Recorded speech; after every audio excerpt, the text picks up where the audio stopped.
I would like to, bring up the whole health insurance issue that I was shocked that when we voted that it went from, a $1,400 deductible to no co-pays to what TRS has come up with. And I just would like for us to try to figure out a way to either pay for the next level up of the Active Care 2 and not do the HSA. But I know the governor hasn't signed the budget bill, is that correct? Correct. What is he waiting on? That is just annoying. He has until the 18th, right? Let it go without. How much time does he have on that? I think he has until the 18th. 16th or the 18th. I think it's the 18th. I've been watching the bill. So, The bill one. Another one.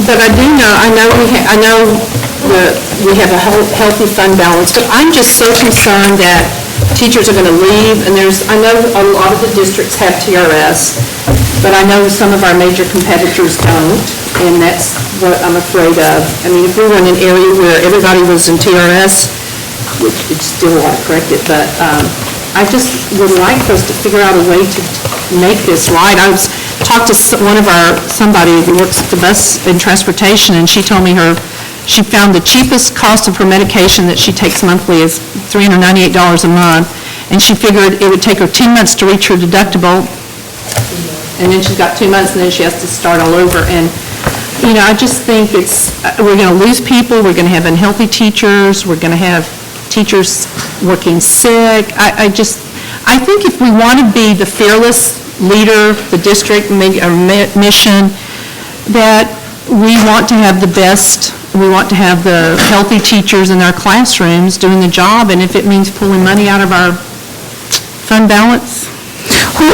So I just want to back up one step. Did we find out about the HMO? Did we find out about the HMO? If we qualify for that, or what the cost? Live in the county. We've got a flyer that's going to go on. Okay. I pulled up, the only one is Scott and White does HMO. I did a lot of research on that because I thought, maybe we can do the HMO. And if I read it, I had to really look for stuff. There's a lot of, there's only one hospital in Travis County, I think that's the Scott and White Hospital, that I could find, and it's in Westlake area.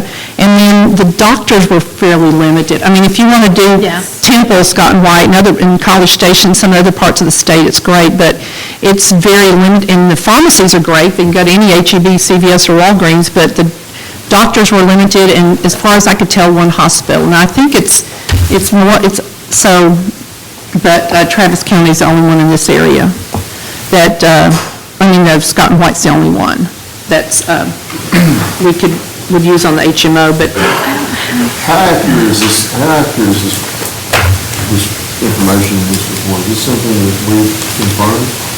I confirmed each one of these on the CFO, or either benefits coordinator or director, should I say, at those districts in addition.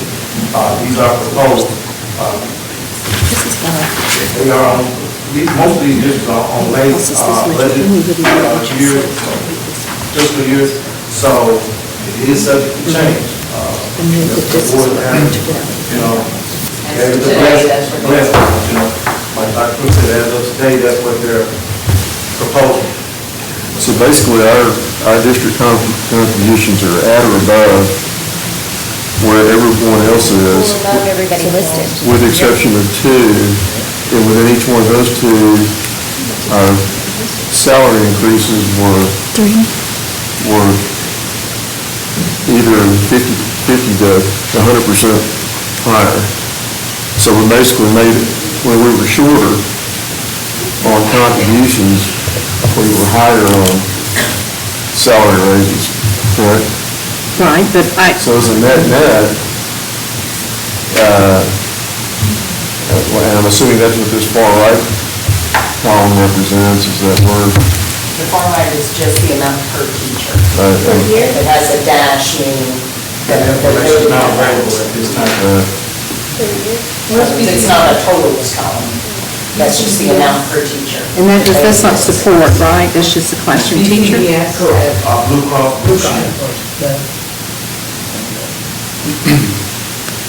Well, and I know a lot of districts do the TRS Active Care, but it doesn't, and they're all doing the 325, but it doesn't mean that we can't go above them. We could set the standard for the area.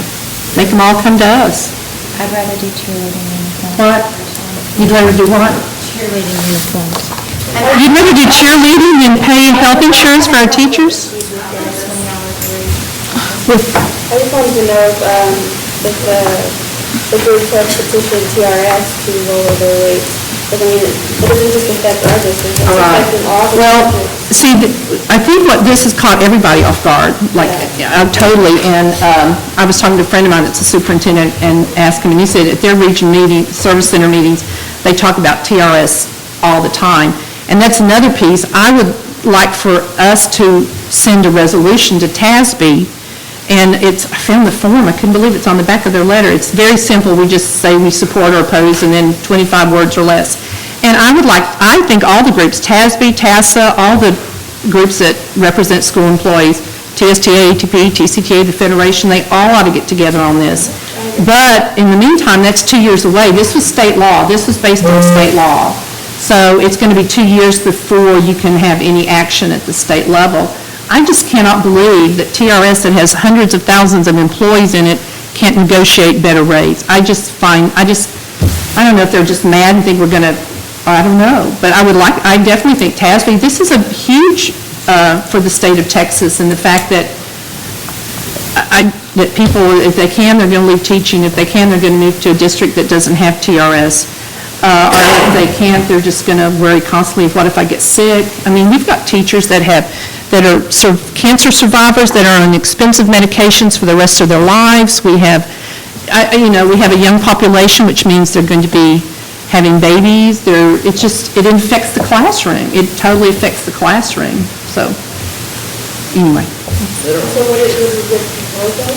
My proposal is to try, what I think the best one is to fund the $204 per employee to move up to active care too. Okay, well, how many employees do we have, Elvis? Before we get there, has this been presented to the superintendent and staff for them? No, that's what we're not voting on anything. This is just a discussion, so this is just a discussion. We can't vote on anything But tonight. I don't even know how many emails, because I finally called and said, can you please block this? Because to me, it wasn't even included, Kelly wasn't even included in the initial email, it was just the board members. And it's like students going to the principal without talking to the teacher. No, it's called organizing, Deborah. I'm sorry. That's my opinion. Right. I've sat in this video, so that's what I feel about it. This is completely circumventing, I don't know, maybe I'm too military for it, but I also work with firefighters that have a $3,000 deductible. And there's no way that they could go to my board without speaking to the fire chief. And she didn't know anything about this. To me, the organizing is organizing. It's not like you have to go to mom and dad and get permission to talk to people. There's a state law that allows our employees to speak to us. That's a state law. And they did come to our board and speak. And so I'm sorry you feel that way. I don't, but I don't know, how many employees do we have, or we're projecting for next? 1590. Oh, okay, that's 100 more than. 1,600, right? And that's what we have currently, or what we're projecting with the new? Currently. Okay. It would probably cost approximately, Kelly must be one to change .org 300 petitioners on this. I think that it was wonderful that people were willing to sign a petition for what they believe in. But I'm not Well, sure. I don't know that we're here to discuss Well, no, I'm just, active petitions. I think let's stay on the topic of. it would probably cost about because if we went to active care 2, we wouldn't do the HSA, so that, there's, so it'd probably cost around $3 million. When you mean you wouldn't do the HSA? Right, if you go to active care 2, you wouldn't, because I thought you had to do the We still have to have a choice. Okay. And the premiums are so high for active care too, that even if you pay the employee eligible, it still may not be worth it for some of them to not stay in the HD where they can control their own costs. Well, this would be something we'd have to sustain for the next couple of years. If we Well, offer it longer than 1 year, that, right? it's we're forever. gonna- Yeah. So we have to think about that this year, 2 million, About 4. 6 million, 7 million. Can I say something? I'm going to say that our fund balance, I just came on not too long ago on the board, and I'm actually pleased with the way the fund balance, we have money there to support what we're doing here in this district. We want a lot of things for our students, and the money is there. It's sitting in fund balance. I mean, we want to add. Please keep in mind, it's not a savings. A lot of why it's there is because it's going to be needed for operating costs when you start opening new buildings, which we haven't done yet. We don't want to see anything sit idle. I'm just saying, sustaining costs are a lot different than programming costs. I do understand. They're happy. Yeah, so I was gonna ask, can you come to a happy medium and do Well, as the 400? to notify you, when we get our final Right. figures and see what we're looking at, then we hopefully will be able to bring that $2 million number. every year? I don't think we'll bring back paying 529 because we don't believe that's sustainable in the long run. And we don't believe that that's something that you take away the next year after you've done the first year. And that's our concern. But we would like to look at increasing, but we can't give you a figure on that until we get our final A budget. short-term solution until Obamacare comes in and things start changing from that, and until we can lobby, the legislative lobby with the agency that runs TRS and try to get things changed collectively. I mean, I don't really know how that will look, because they have 90% of the teachers in the state. It's not like we have competition, any competition for them at this point, but there may be it in a couple of years. So, to me, this isn't about digging in for a long term. This is more of a short-term Band-Aid solution, which in most cases isn't the way I like to go on things, on anything, but in this case, I think it is worth discussion and digging in a little bit deeper. Or maybe putting more in. Now, on the HSA, do you put all the money in up front, or do you put 25 a month? How does that operate? It's 25 a month per employee. So what about, so my fear is if they have a $2,400 deductible and no co-pays, they're not going to be able to afford to put anything additional. What if we put more in their HSA account? That's what we're hoping to be able to recommend once we get final figures. Okay. Cleaner solution So- for now. So that we can help bring down that deductible. But it's fun, if we're looking at this as a short-term solution, by the time we start figuring out what's really going on in 2014 and the 2015 legislature, that will be, we'll see hopefully home values rising, more tax base, and we'll also see, we'll also see that, then that's when we're going to start picking up building schools and such too. So that's when we'll need to go back to our fund balance and try to preserve that. So to me, it seems to be timing the thing works. Would you all like to put the resolution on the June, right, I have not written anything, but put a resolution. Pass it around. Well, it's just a blank form. Oh, okay. It's just the form to fill out that And we have to TASB. write our own little Right, thing. and it's not, you don't have to write the whole long 2 or 3 page resolution. It's just a sentence, I support or I oppose. Right, and then they So take this is it. just for us to put on their discussion of writing a resolution. Well, we need to adopt a resolution, adopt that in June because it has to be at TASB by July 1. So one of us would bring a proposed written resolution.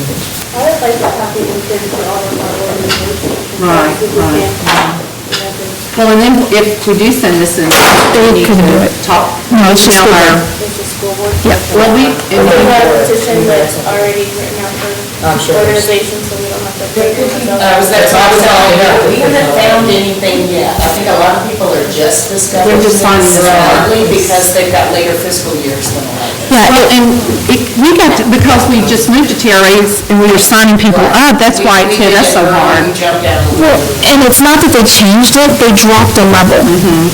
They dropped the level that we assigned. The premiums and Right, deductibles. in premiums and deductibles. So, So a lot of teachers in the state are not going to know this until they get back to school in August, and they're going to be shocked. Most schools do enroll in May, so that's why I'm a little more, even if you're already in it, in other words, so that's why I'm a little surprised. so, once we get the final values, which says here July, early August, we'll have time to discuss, bring back any recommendations, and have that in place before they need to take any payroll deductions out in September? What I propose doing is that if we could do something that you call a special, like first week of August, our staff returns second week, most of them, and that's when our window opens up again for changes. So you would know, like, oh, this looks better now, and you change up until August 31st because it kicks off September 1st. So premiums come out in September. Because it's not just the money, it's getting notice in time to switch your mind. You already have a proposal or a plan that you're trying to figure out how to support this and make it easier on everyone. We're, like I said, we're checking everything, and we are definitely trying to look at, like I said, I would rather look at contributing to the HSA, because ultimately, you know, once that account gets built up, it's the better deal in the long run anyway, regardless of your situation. It's a carryover component. So you can treat that like a savings account. Yeah, I have one. And it doesn't fluctuate like a And it should 401k, you treat know, it like with a the savings market. account. If they leave the district, if we put money in and then they leave the district, it's theirs. Belongs to them. Yeah. Well, it would have to increase it quite a bit. Is it calendar year, for them, is it calendar year or like September 1 to September 1? It's a September one. Yeah. But I think we also have to be cognizant of the fact that, I mean, these types of elements in our lives are going to go up, or they're going to continue to go up, and it's just going to be a way of life that we all have to deal with, unfortunately.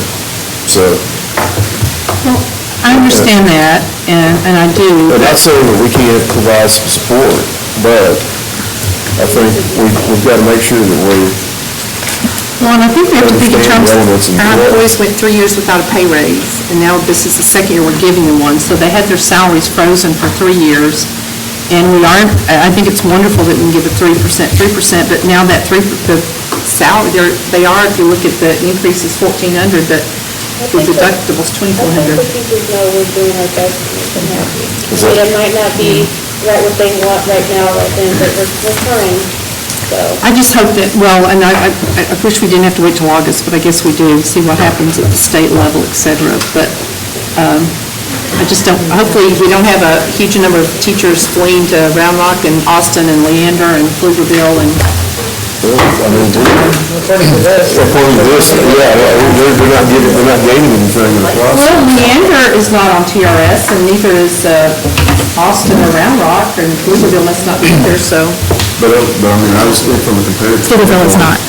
I think you got to know for point of order. The premiums actually start being taken out of the salaries of employees on August 15th, August 31st, so that those will be paid for about September 1st. So that changes our, 15th, August 31st, and August 31st. So they start paying their premiums in August. Yes. Okay. 15. But still, based on what Dr. Crooks said, we have a relationship with TRS.